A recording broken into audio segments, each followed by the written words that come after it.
I will call the Deer Grove EMS Commission meeting to order. So Manny's not taking minutes, so between Carrie's gonna take minutes, okay. We're recording, so. Yeah, we're recording. So we've got a properly posted agenda. We've got a quorum. First order of business is public appearances. So this is a public. I thought we weren't doing that anymore. We're not doing public roll call, but we can do call. No, we don't need to do roll call. We're not doing public roll call. No. And you're all on camera, so we can see you're all here. We're all present. I thought that was supposed to be added, so. Yep, no problem, no problem. Item 2, public appearances. So this is public's opportunity to speak to the commission about any item on or not on the agenda. Do we have anybody who would like to speak? Yes.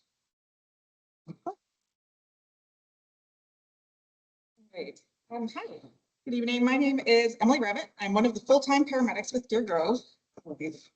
I would like to speak to you this evening about the potential changes to vacation policy for our full-time non-represented employees. First, I would like to thank you all for taking the time to serve our communities as a part of this commission. I recognize the challenges that you all face balancing the financial responsibility to the taxpayers with the smooth operations and effectiveness of our organization. That effort is appreciated. I have some concerns regarding the proposed changes to vacation policy that was discussed last month. Firstly, while this change would affect multiple employees in the long term, in the short term, this would create a situation where all of our full-time employees, except for one, would be under one more generous policy, while a single employee would be under a different, less generous policy. This would remain the case until we need to hire a new chief, hopefully many, many years down the road. And this just feels inherently unfair. Secondly, when the time comes that we are hiring for a new administrator or a new chief, these are both mid to late career roles. We will be offering what I view as subpar total benefits package to what might be expected in this type of mid to late career position. 2 weeks of vacation with no rollover for a salaried non-entry level position is not particularly appealing. We have seen other departments in the area work through multiple hiring cycles in search of the right chief candidate. Is this a position we want to be in? I hope not. Thirdly, I have concerns about the potential for a slippery slope. Well, it was previously stated that there's no intention to change the vacation policy for the frontline paramedics. What's to say that further down the road, it doesn't open the door for changes in the next union contract to put it in line with this new policy with less vacation time. I, for one, would be opposed to a less generous vacation package for any employees. Finally, I have had previous careers both in the banking sector and the nonprofit sector, including in salary. Many people in these salaried roles work above and beyond their expected hours with little request for making up that time in other ways. We ask a lot from these roles, and I believe that the total compensation packages, including vacation time, should reflect the value that they are bringing to this organization. The financial impact of vacation time for salaried roles is minimal to the taxpayer. We're not backfilling them with other employees. We're not bringing someone in to fill that time. However, the impact to the well-being and the morale of those affected employees is considerable. I would urge you to keep that in mind as you further discuss vacation policy and vote to maintain our current policy. Thank you very much. Thank you, Emily. Do you guys want the handwritten copy? Key points. Well, I just grabbed the key points. I mean, if you want to leave it, that's fine. I can share Okay. that too. Why don't you- Okay, thank you, Emily. Anybody else wish to speak? Okay.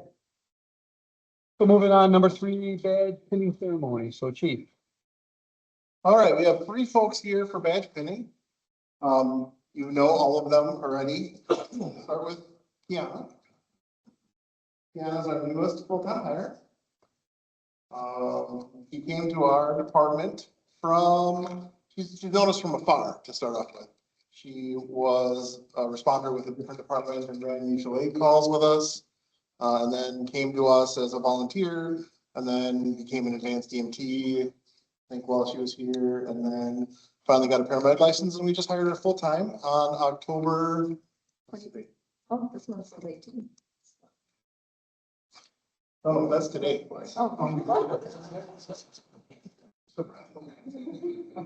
No.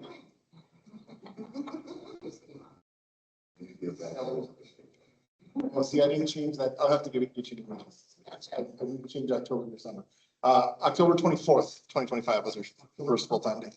So I will give you a copy so that you can read off of it. A copy to read off of as well. So raise your right hand. I, Kiana Krashanik. Krasonic. Sure. I was gonna butcher it.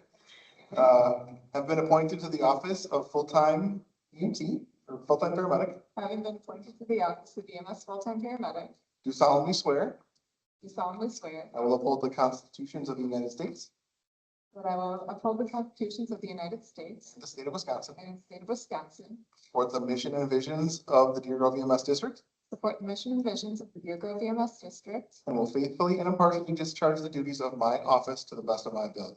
and will faithfully and impartially discharge the duties of my office to the best of my ability. Perfect. You have someone here to pin your badge on for you?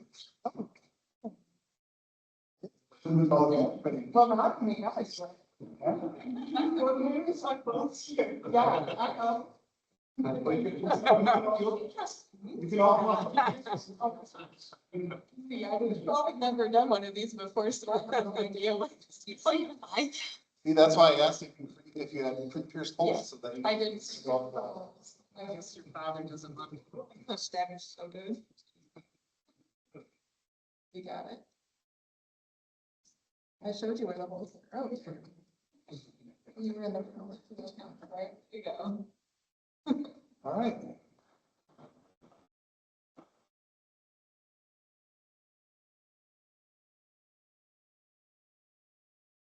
Oh, thank you.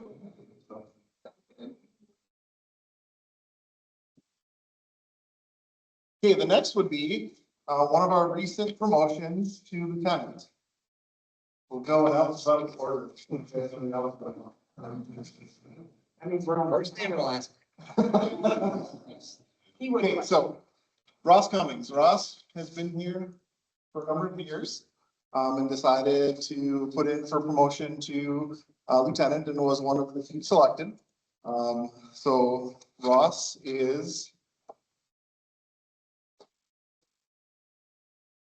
lieutenant, and his primary duty is ordering supplies for us, and that's a pretty big job. It takes up a lot of his time. He makes sure that we don't run out of stuff, that he's looking out for all the new things we need to purchase, and making sure all the staff have the equipment that they need to save lives. Okay, so raise your right hand.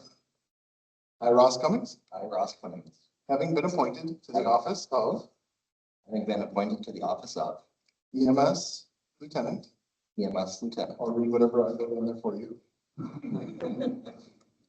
Do solemnly swear do solemnly swear that I will uphold the constitutions that I will uphold the constitutions of the United States of America of the United States of America, and the state of Wisconsin, state of Wisconsin, support the mission and visions support the mission and visions of the Deer Grove EMS district, of Deer Grove EMS district, and will faithfully and impartially discharge the duties of my office to the best of my ability.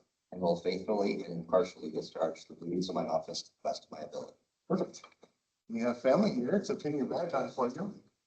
Take this one off.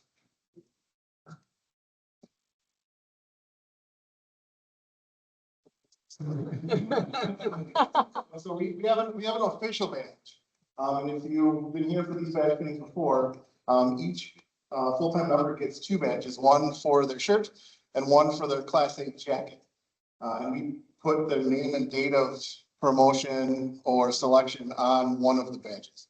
So that this would be, as we hope they retire with us, the badge that would go in their collection that would show the dates in the collection that they achieved their rank.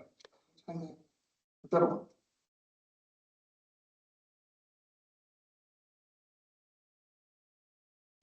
Those blood out.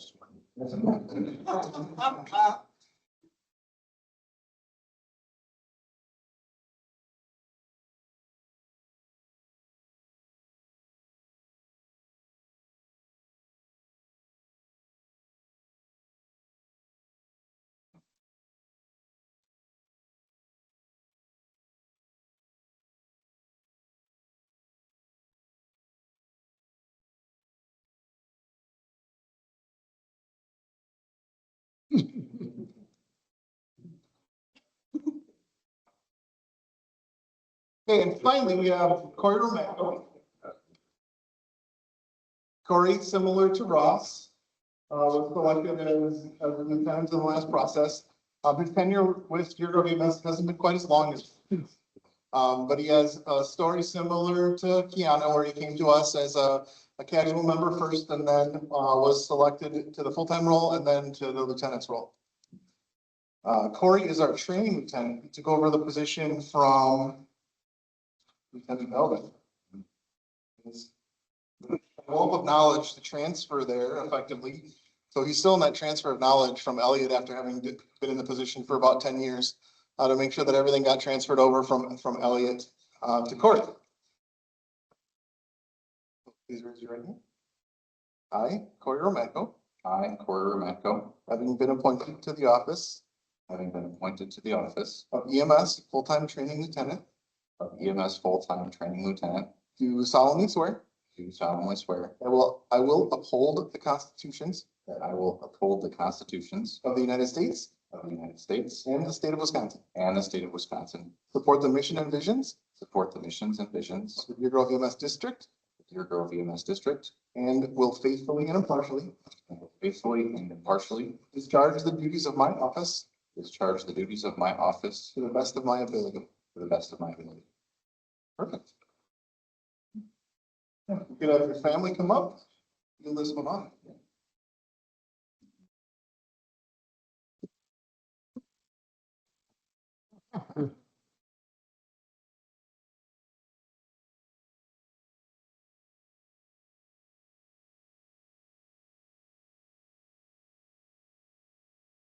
While they're doing this, Corey, Ross, and Kiana, along with Emily, constitute our D shift. They all work on the same, or are primarily scheduled on the same duty day. It's just the way that it worked out.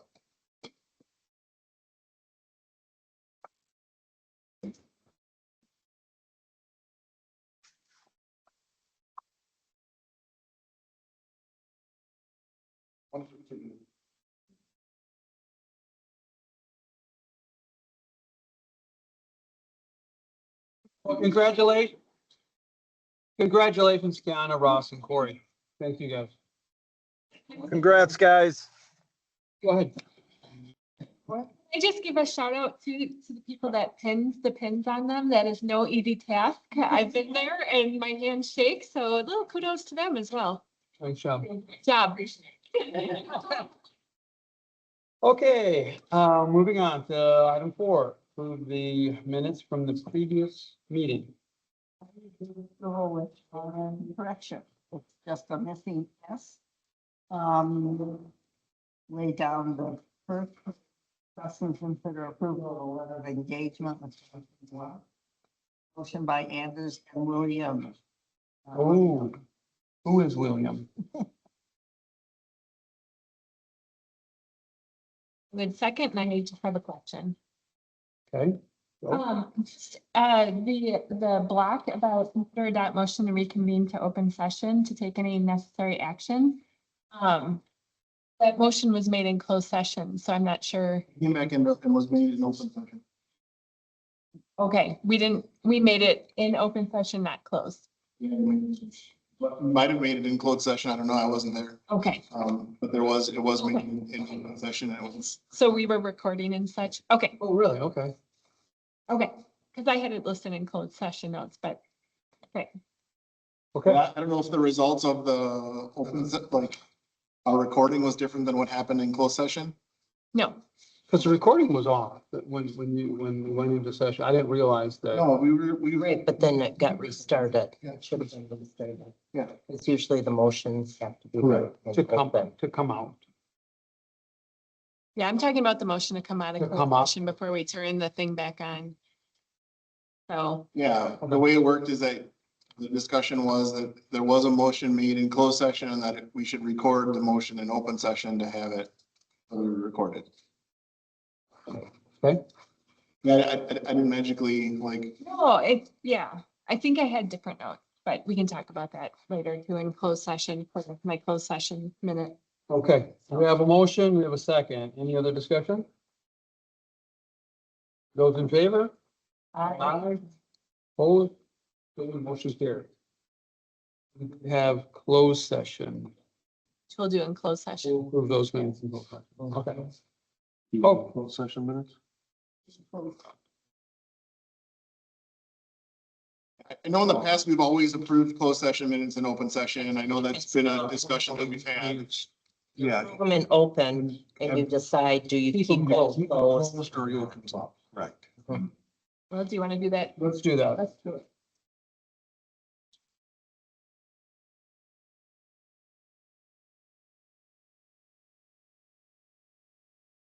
Thank you. What was it? Put your name on the top. No,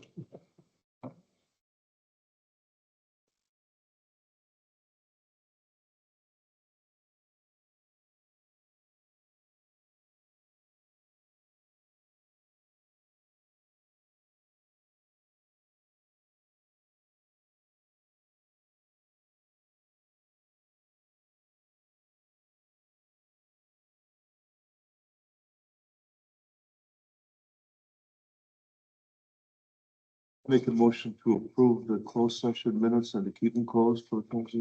we have a motion. Second. We have a motion and a second to approve and keep them closed. Further discussion? Those in favor? I think Carrie's. Oh, I'm sorry, Carrie. Oh, okay. Any questions, further discussion? Okay. Those in favor?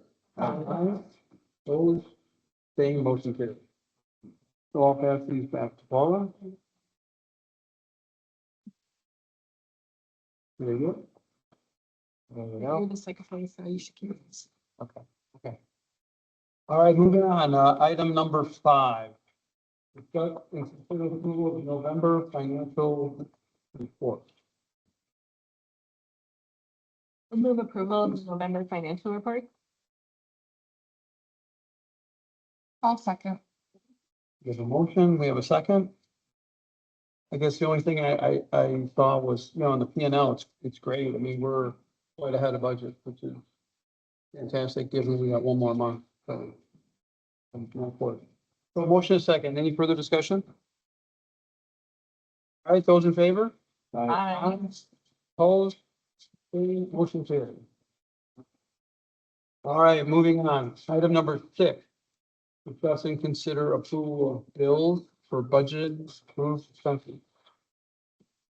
When was for budget and approved it. Severson moves approval.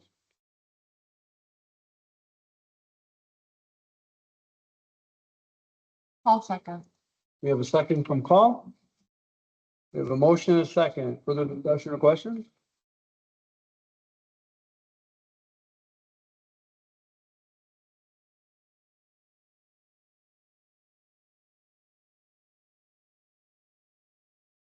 Hearing none? Those in favor? Aye. Opposed? Sorry. Abstained, motion carries. Okay. Moving on, item 7, discuss and consider approval of write-offs and aging account. We have no requests for hardship waivers. And by looking at the month-end report, what we suspected was going to happen because of the Medicare shutdown, just kind of waited till November instead of October.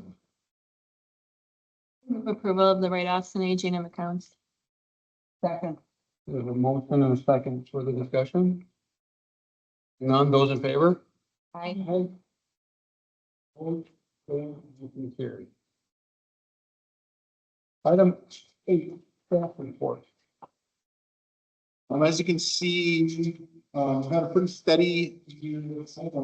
Is as of the beginning of the end of November, we were still ahead of the 2024 pace to match or beat up from last year.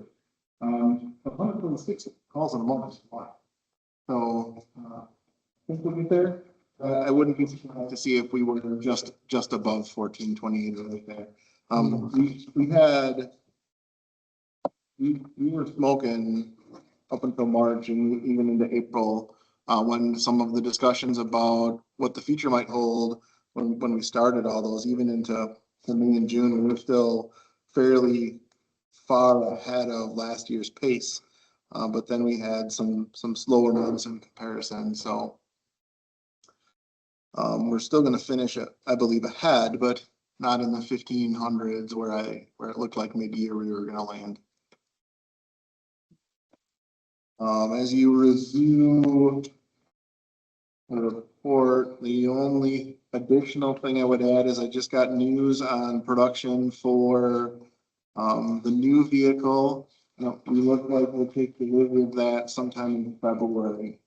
We've been waiting for the cap or the topper. I guess it depends regionally where you're from, whether you call it a cap or a topper. Needed to be produced by Lear and it hasn't arrived yet. So they don't start production until they receive all the components.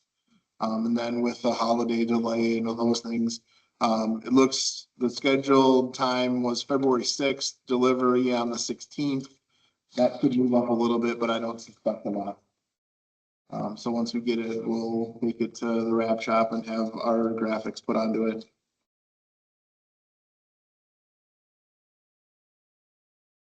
I was just gonna mention, I appreciated that you put pictures of the new staff members in there. That was cool to see. Although on the flip side of it, it makes me feel kind of old, seeing how young all these folks are. But it's nice that when we see people around the station and such that. That was nice. Yeah, I've been doing that for a bit. It's nice to hear a name, but at least once in a while get to see a face to the name. I thought that was added a piece of personality.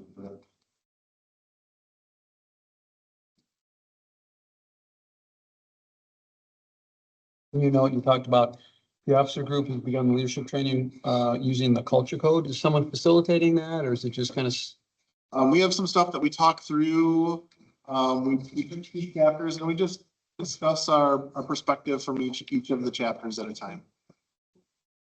It worked really well for us. We did it for both It's Your Ship and the second book in the series. So it's not facilitated, it's self-facilitated by the group. Yeah, we have, Lisa has come up with some questions that if we get kind of caught up, some things to ask ourselves and discuss in the group, but really the exercise was to share our perspectives with our new lieutenants. We did this with Devin when he became a lieutenant. And it just helps for the new leadership person to understand some others' perspectives and how they can mold it into understanding why we do what we do. I think that's great. You made a note under Christmas in the Grove, Rudolph legit. What can you explain? We have a stuffed deer. I don't even know where we acquired it from. Yeah, so I think it started with a neighbor sleepover, I think. Is that was the overlooker of the teddy bears was the Deer Grove deer. So I put that on the bumper of the car and then we have guardian angel lights. They're lights that the staff can wear when they're out and about that flash red. So we had a Rudolph on the front of the car. I didn't make the parade, so thank you. It decided to be very Christmassy that day. Yes, it did. Mhm. We'll see. It was, the weather was not the best for that.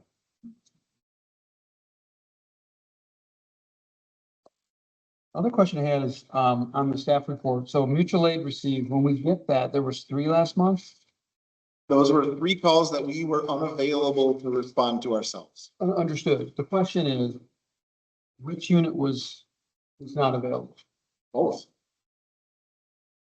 I suppose they were both not. Okay. I'm looking at that going, it'd be nice to kind of understand. So there were 3 incidents where both units were tied up. But The other thing is the monthly call volumes. It would be nice to see that broken down by station. I don't know what the rest of the group thinks. It would be nice to kind of, I would appreciate it also. so Deer Grove calls. we used to report that, but when we started to rotate ambulances, it got a little hard. As you can see by the times that I reported to you, there's been a bug discovered in our reporting software. Some of the information I would normally give to you is tied up in, like service defined questions. And I can't report against that right now. So I'm hoping by next month they'll have the bug fixed. So as a, for instance, I would always tell you for Village of Cottage Grove calls, what was our fractal and, median time for if we responded to a call in the village from Cottage Grove, what's that time? And that, so now I can't get that data to be that minute for this report. I'm hoping that because we've identified it for them, they'll be able to fix it. But that will certainly be one of the, we'll be able to tell you 80 and 78 calls, maybe not specifically whether they were in Cottage Grove or Deerfield. This would be really helpful to have the data broken out that your field station responded to this many calls back on Cottage Grove, this many. Yeah, like I said, I might not be able to tell you that. It's tied up in a question that we answer that I can't report against right now. Where's that? Yeah. Okay. Great. I have one more question. So on the heat map, there shows that there's a yellow bubble with 16. Is that Glen Grove? A yellow bubble with 16. Is that the number of calls for that location? That is the number of calls in that general vicinity, not specifically that exact location. So I would have to zoom in more to be able to tell you exactly, because the particular address you asked about, there are other larger complexes there that would contribute 16. There's one there outside of Deerfield that there was 10. That just accidents. That was, we had 10 patients on that call, so that's what it was reporting. That was. Oh, that, okay, gotcha. Okay. Yeah, but, Yep. W and 12, Yeah. a bus that had 12 people. On it. Okay.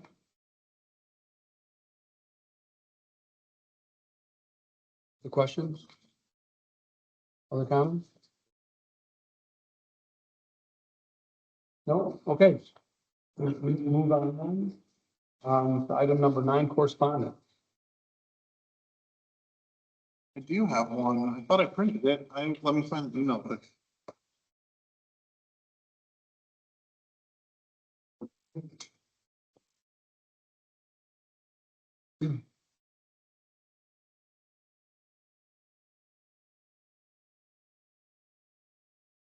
Okay, this letter came to us after CPR class last week with Cottage Grove Fire Department, and it was from Assistant Chief April Hammond.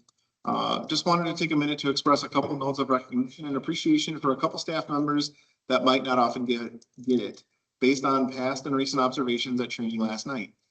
Stephen Woodstock. He first met Stephen when he was at Oregon Fire and EMS. She ran into him in the hallway and he was quiet, excuse me, that's kind and respectful. The next few times I met him was here at Deer Grove EMS. He has always been supportive and willing to jump in and assist wherever needed. He is eager to participate, ask questions, offer advice, and share his knowledge. And his approach with staff is of the utmost respect. He has an amazing personality, and I believe Deer Grove EMS is truly lucky to have him on their staff. I always appreciate when I run into Stephen when he is on shift because of his conversation or general demeanor and ability to get along with him. So Stephen is one of our casual paramedics. He is also a deputy chief for Washera County EMS. Stephen, what's his last name? Woodstock. Matt Nicholson, who's with here. Matt has been an incredible leader for the Deer Grove EMS team for a long time and is always prevalent when I observe him along, and this is always prevalent when I observe him alongside his team. It's obvious they all look up to him and believe in his general approach and skills. Matt does a fantastic job of leading teams through training and organizing well thought out presentations to ensure the material is meeting the target audience and their needs. Matt also has a great personality as he is kind, respectful, and always knows when to smile, which can be welcoming to those who may be hesitant to approach him. Again, Matt's a full-time paramedic for us. He is also an advanced practice nurse practitioner for Home Health Care in McClatchy. Thanks, and this is the final part of the message. Thanks for always ensuring you have some great staff on board for our staff to work alongside. It ensures positive working relationships, both at training and in the field. I know I missed others that were present from training last night, but it was important to me that I really highlight these two for historical purposes and my observations from them. Please ensure they get the credit they deserve for being good educators and role models for the emergency medical field and for their coordination with our fire staff. Very nice. Kudos to Stephen and Matthew. Okay. Any other correspondence? Okay. Moving on, item number 10, discuss meeting the forum. I guess I'll hand it over to. Okay. Yeah, so I asked for this to be put on here. I think us as a commission needs to do better during the meeting. Going back to, I feel like, I know it was here when I got here late, probably July, August meeting. But, you know, we've hired the chief to run the day-to-day stuff, but he brings stuff to us and we recreate it. How do I want to put it? We pick it apart and we're really causing a bad situation where, you know, we brought him on, or we have him as our chief to do our day-to-day stuff, but it appears like we're questioning everything that he does. And that's not good. During a different meeting, we sat here and we discussed, and I'll just say it point blank, we discussed Mandy's position as if she wasn't even in the meeting. And, you know, when you start talking in negative ways, that really starts wearing on people and we lose trust. So our job, I did look at the IGA and I read through the IGA and I highlighted some things in the IGA.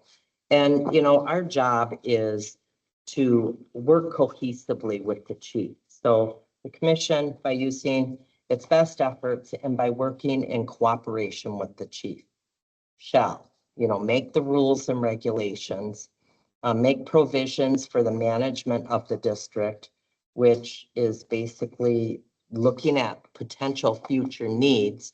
When the chief came to us to tell us he had needs, we kind of pushed back harder than, I mean, yes, we have to ask questions to do our due diligence, but I think there's a good way that we can do that in a much more positive way.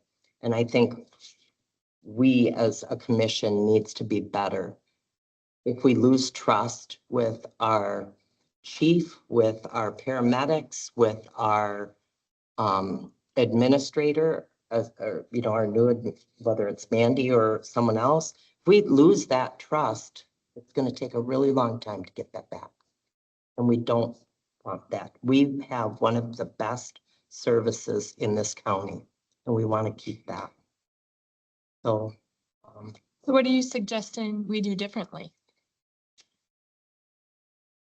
when the chief comes, you know, and I'm just going to use this as an example, the Mandy situation is the most recent where we discuss the position. And yes, we should be able to have conversation of, you know, what does that job entail?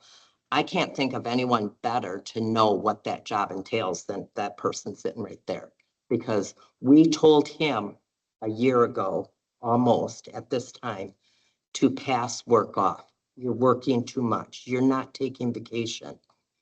We told him to do that. He comes to us and we sat here and said, no, that administrator shouldn't do that. How do we know that? When we looked at the truck that I personally thought he did a good job because he found a way to replace this vehicle without taking budget money But we told him, no, you don't need some of that stuff. And again, I mean, sitting at this table, other than Steve, who is was EMT previously, I know I'm not qualified to say what belongs on that truck or what doesn't. I have to trust what he brings to me. And yes, I'll ask questions. What does this do? How much is that? Because we have to keep within those. But I feel like we have to trust the things that he brings to us.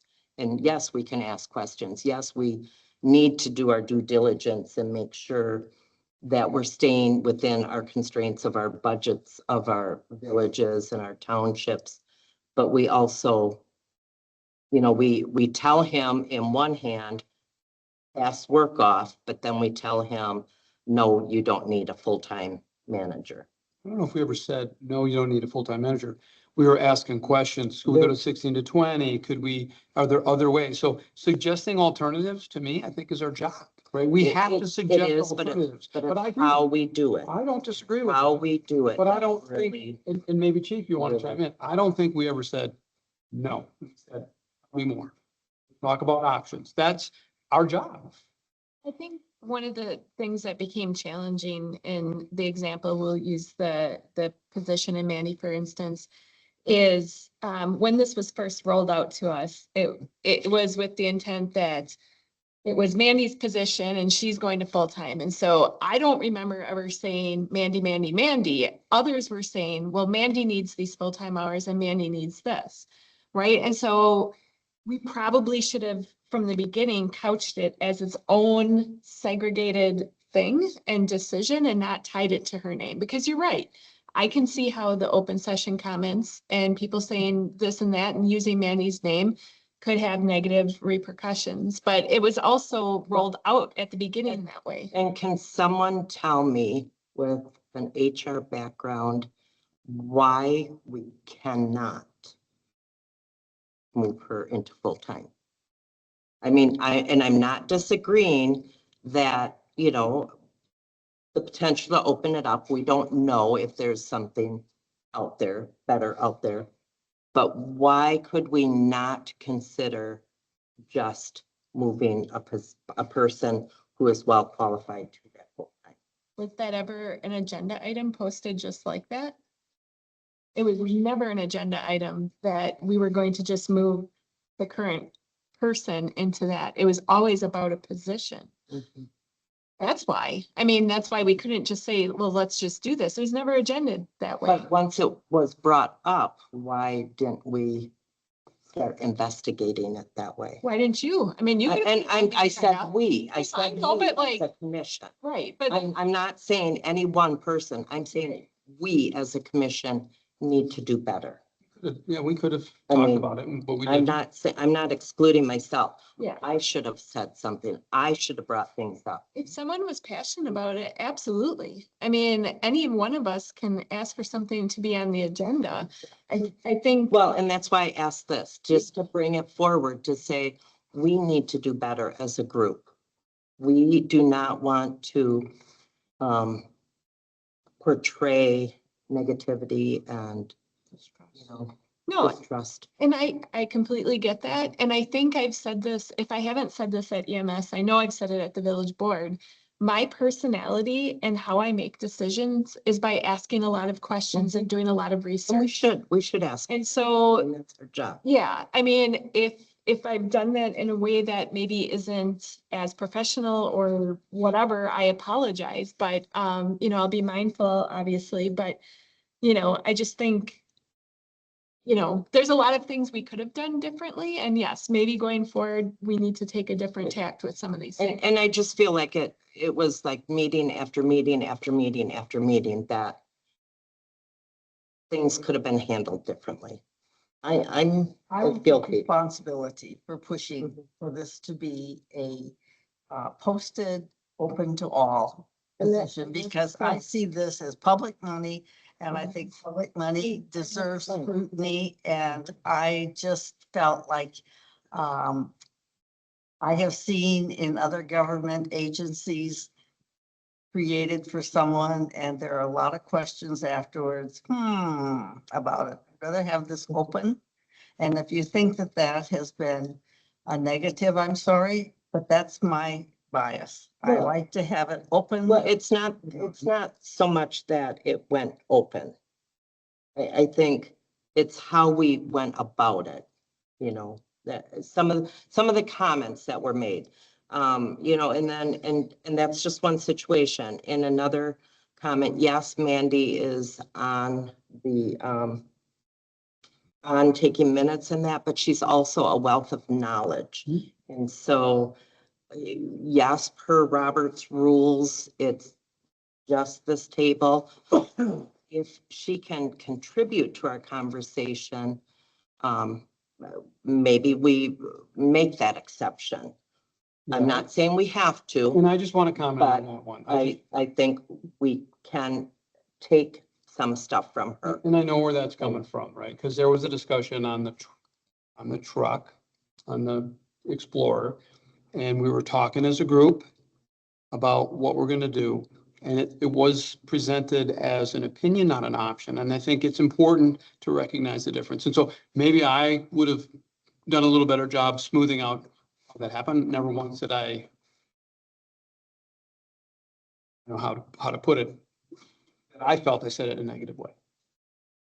But I know And what it you're could- talking about. I know It what you're could just be the buildup of multiple things. Sure. So I just ask us as a commission to do better, be thoughtful about how we go about things. Should we ask questions? Absolutely, because that's our job. But when we ask the chief to do something and then we push back hard and say, no, you don't need that, or, and there were conversations about, do we need a full-time? Because I remember the conversations of, well, maybe we can go up to 20 hours.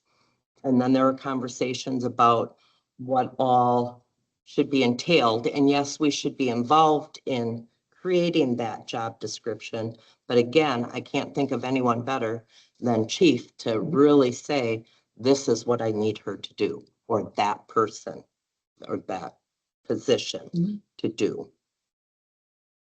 So any other thoughts or? No, I think you bring up good points. I mean, just to be cognizant of how we're positioning things. Right. I think, yep, absolutely. How we do things, how we talk.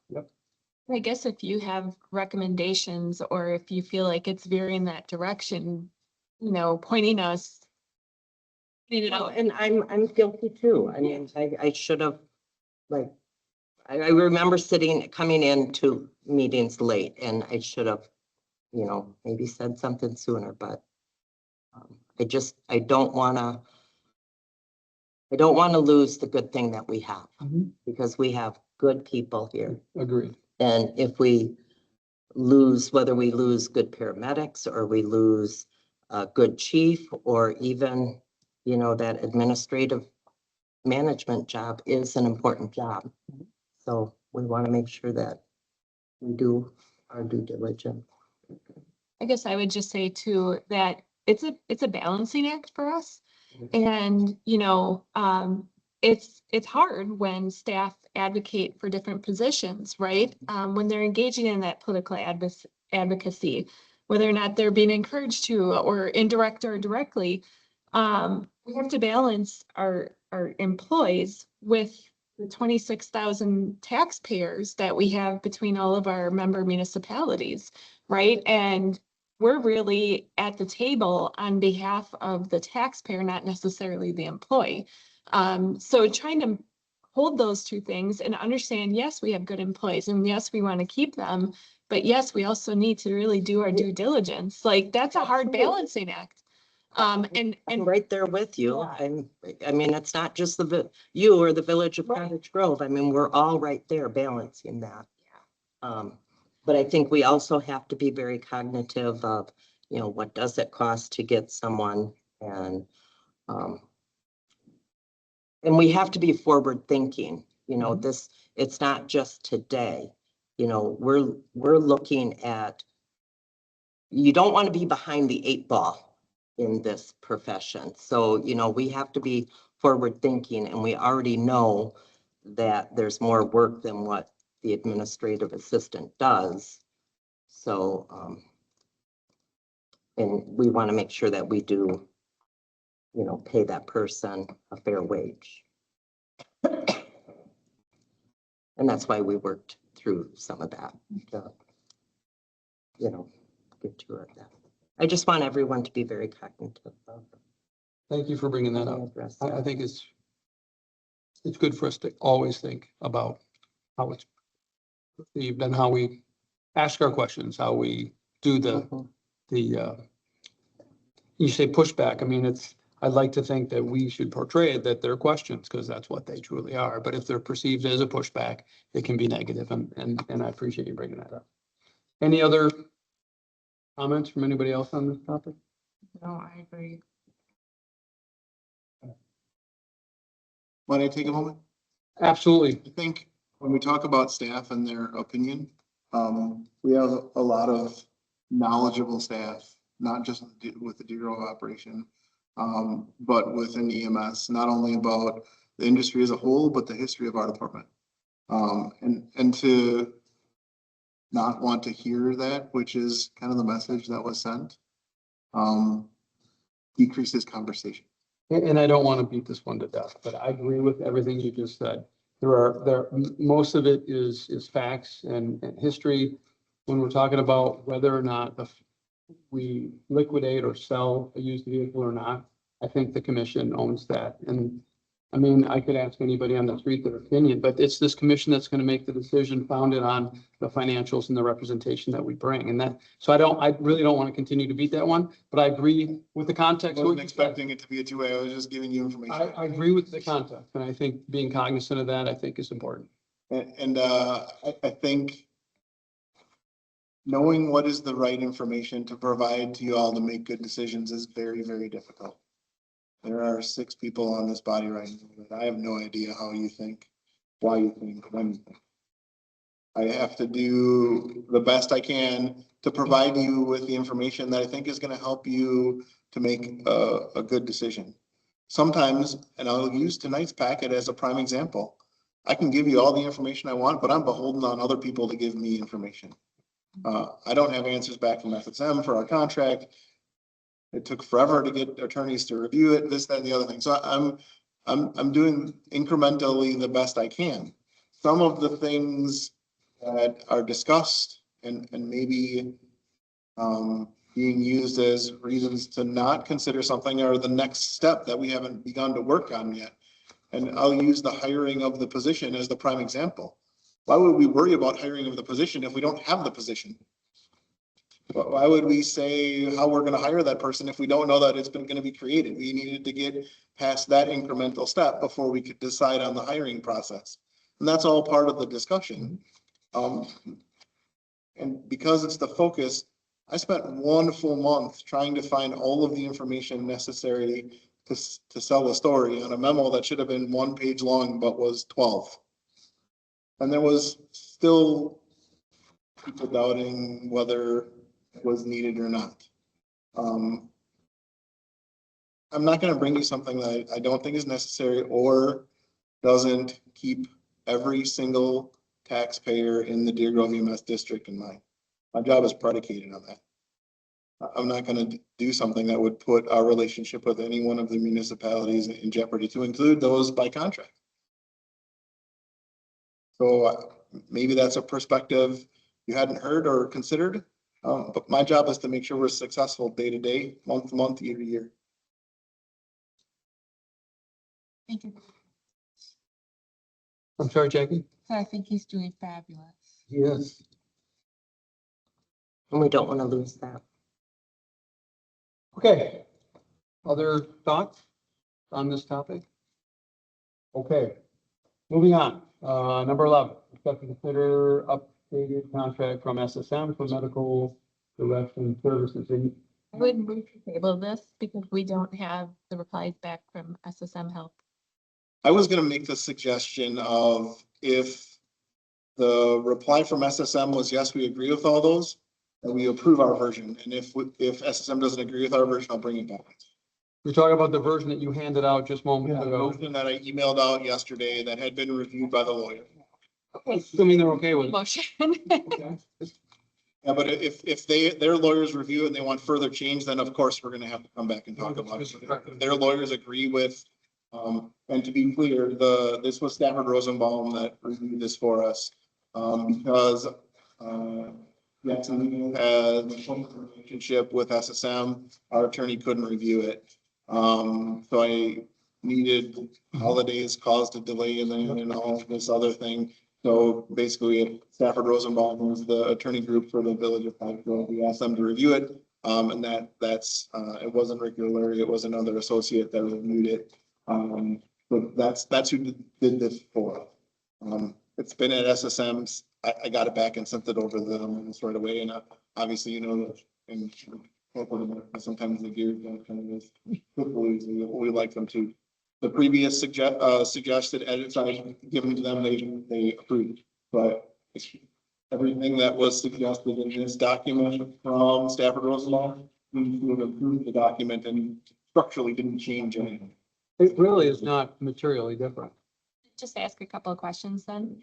On page 3, under EMS agency duty 2.4, EMS agency, including its leadership, director, staff, and any invited experts, will provide an annual review of all policies and protocols, whatever, by physician. Do we already do that? Yeah. Okay, perfect. Just medical stuff, that's not our department. Right. And then, next page, time record. Does the provider currently send us like records for us to pay them, or would that be new? Yeah, we pay them monthly. They send us a Fixed fee, right? monthly invoice, $1,000 a month. Perfect. Bills every month. And I would guess that we already have insurance under 5.1. Yeah, you would just make sure that that got updated. Okay, Well, we have MEP insurance, we would need to get the SSM insurance. okay. Do we know how much that is, or is that something new? It would just be their policy. Okay, We just, just have to name SSM on our policy and they would have to name us on that. Additional insured. perfect. It wouldn't cost us anything. Okay, and then page 10, they spelled last name wrong. Yeah, Okay. And then, last one is page, quality improvement activity. Are you working with us now on our CQI?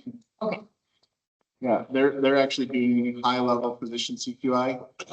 And, the high acuity, low acuity, so all intubations, all cardiac arrest, all the other things that are high stress that save someone's life.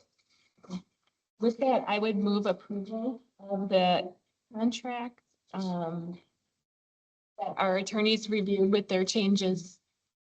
Nope.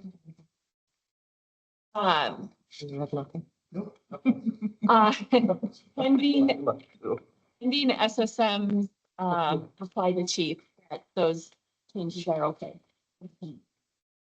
That's a complicated one. Oh my gosh. Want me to try it again? So I kind of, No, I think it's clear. You got it right. We have primarily one doctor, and then what they switch off is who's answering the phone. Oh, They for care. after hours type stuff. Well, the It's still physician specific still- phone line is, I think 6 AM to 10 PM. We have that little bit of gap where they're not available.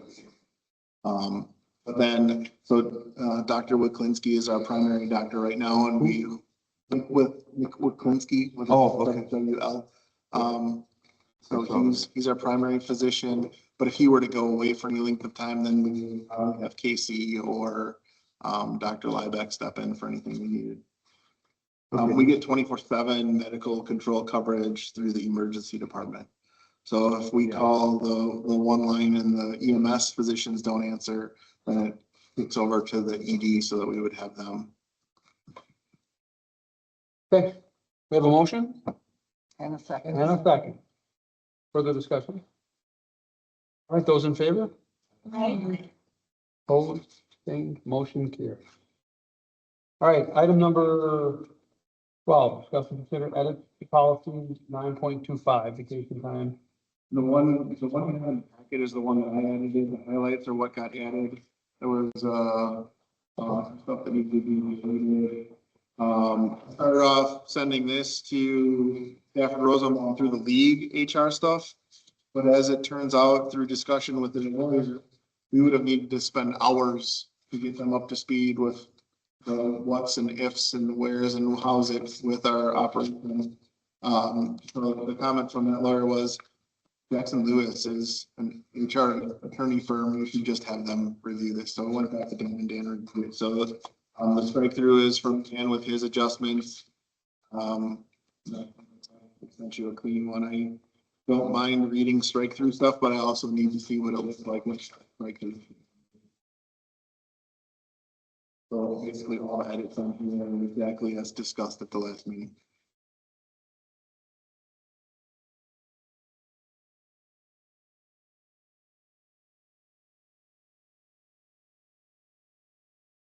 It was interesting, he changed the hired prior to September 31st to as full-time before January 1st, one day. You gotta pick a day. I mean, it's just. I was just, the attorney would actually make an effort to change that.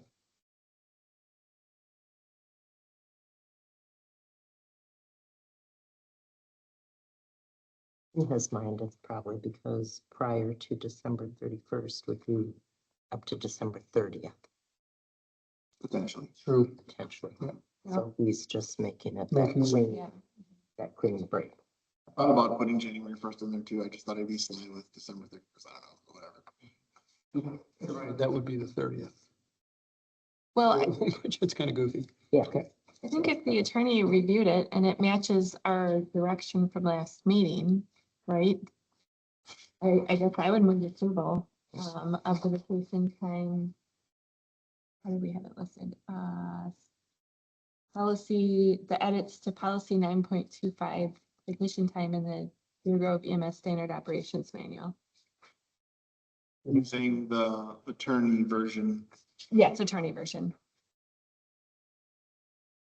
I'll second that. We have a motion and a second.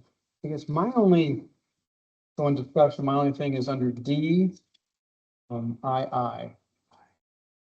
So vacation time may be accrued up to a limit of 100%. Why wouldn't we just leave it 100? It's your vacation. If you accrue it to 150. You start building up that liability bank once you start accruing it, Yeah. so And I that, understand that, right? But if you, it's yours, whether you take it or not. I mean, if somebody leaves, you have to pay it out. right. understood, but if they take vacation, essentially you're paying them for time they're not there anyway. Right, but the intent is for them to use it, right, throughout the year for a variety of reasons. And what we're trying to avoid, and one of the things that we're trying to solve for is the challenge that can be presented when you have a long-term employee that has a huge bank and the liability of paying that huge bank out. I mean, we've discussed that at a couple of meetings. So what is your thought? My thought is this, you have someone starting the job and they're gonna go to Europe for 4 weeks. They have 2 weeks. They wanna, I mean, I just, Hold, they wanna save their time for their I big trip. understand that there's that piece, but part of me is like, I mean, So there's, So what are the odds of having multiple people with large banks? For some rollover. there is rollover. Might I make an observation? Yeah. Lost our minds because of this first rule. And we spent an hour figuring out what a new accrual needs to be. And now we're coming back and like, either we change it to what we agreed upon last week or leave it the way it was. I'm just saying, just take the 100 to 150, same as current. That was probably 15 minutes of our hour discussion last month. But, after, You just keep Right. the hours too. Then why don't we just keep all the hours the same too? So that's a different situation. So what you could do, if you're really stuck on that 150, what we could do is set up, what the state does is they have a sabbatical or a vacation bank program. That it can be set aside, like, let's say that extra 50% in a sabbatical It's account. gonna complicate things in my mind. Okay, I'm trying to find like a middle ground. But I agree, we did.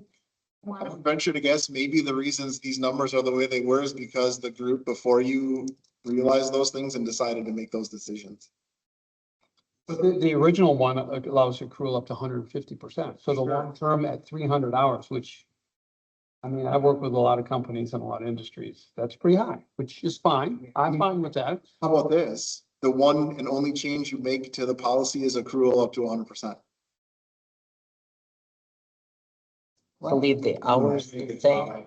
The point here is, when I retired from the company I worked for, with no stop on accruement, and I banked enough time that my company paid me my full-time salary for 5 months.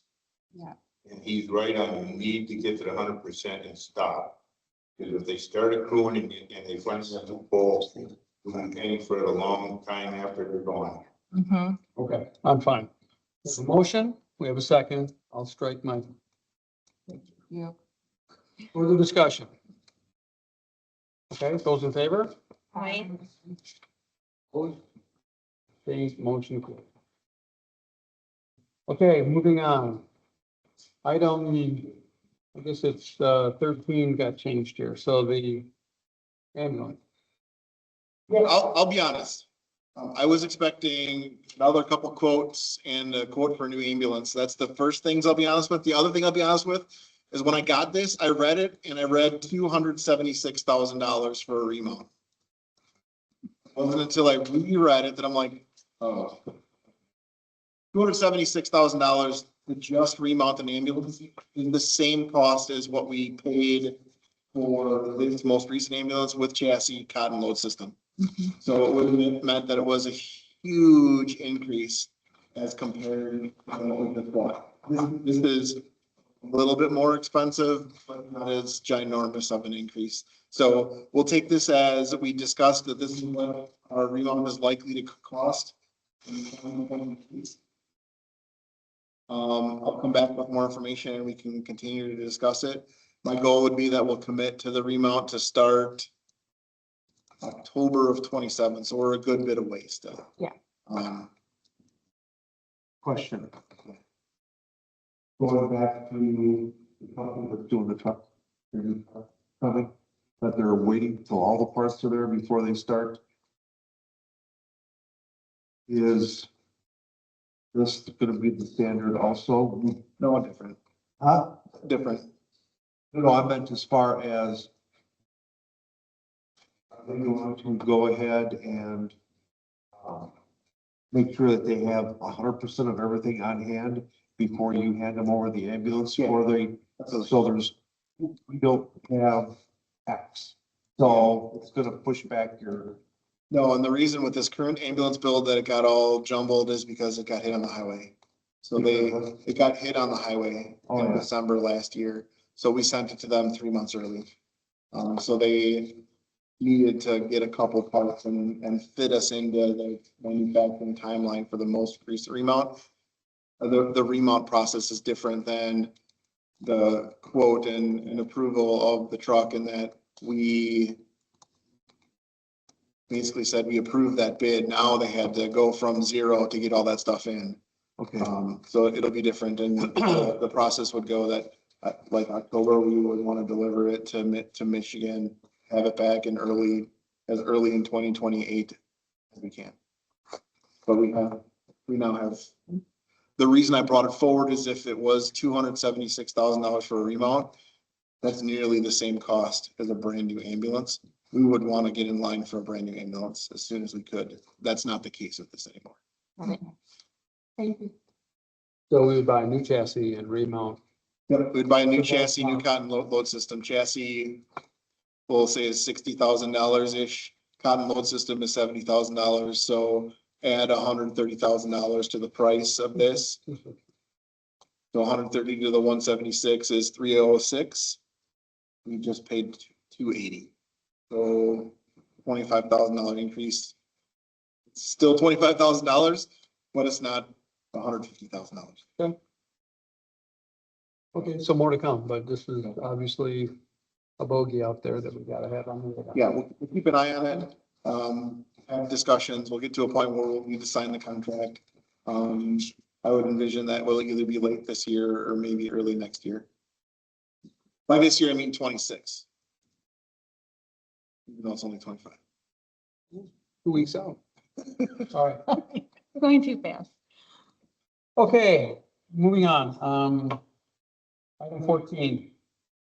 Consider adopt motion to move into closed session pursuant to Wisconsin statutes 1985, paren 1, paren F, for the purpose of considering financial, medical, social, or personal histories or disciplinary data of specific persons, preliminary consideration of specific personnel files, or investigation of charges of specific persons where open discussion would likely have potential adverse effect on the reputation of the person involved. For the purpose of considering investigation completed regarding specific personnel problems related to quantity of time worked by staff. So moved. Second. We have a motion and a second. Roll call. Oh, yes. Look, Severson, aye. Dewitt, Yes. Dahl, yes. Yes. Jeff, Andrews, yeah. Andrews, yes. Okay. Okay, we're back in open session. It looks like we just have Chief Lang on. Chief, are you on? No, I think that's just, That's just. No, he he's- says he's. That was the person who, I think, He told me he was gonna stay on, and then when we click out, then he'd be on. oh, So, Yeah, I'm here just asking tons of questions before I could turn on my microphone. okay. Okay, so we're back in open session, at 8:08 PM. no action from closed session. No action from closed session. Motion to adjourn. Oh, future agenda item. Future agenda items? we'll be reporting on the interviews, I think Monday with the 4 candidates. So we will have report on the interviews and ideally a recommendation. And I don't know when this falls in our calendar, but, the chief's, performance review, when does that I happen? don't know. On the physical- When did that happen, Liz? In January, I think. Okay, so we should probably Yeah. look at In that. January? Yeah. Okay. Yeah, I think what have normally would have happened is that before the meeting, Mandy will send out information. You'll do whatever querying or investigating you want and then come and have a discussion at the meeting. Is my recollection. I don't either. I did, Andy sends out Yeah, Mandy's. information for us to fill out the application form and figure out how we want to handle each of ours. And we have delivered them or sent them to Mandy ahead so that she has it compiled. okay, Oh, she does the compiling? She has. okay. Anything else? Thank you, Chrissy. That's exactly what I tried to say. Thank you. Right. We had a motion to adjourn from Anders, Second. second from William. Those in favor? Aye. We are closed. Happy holidays. Yep, Mary? Yeah. Stay safe. No, but I,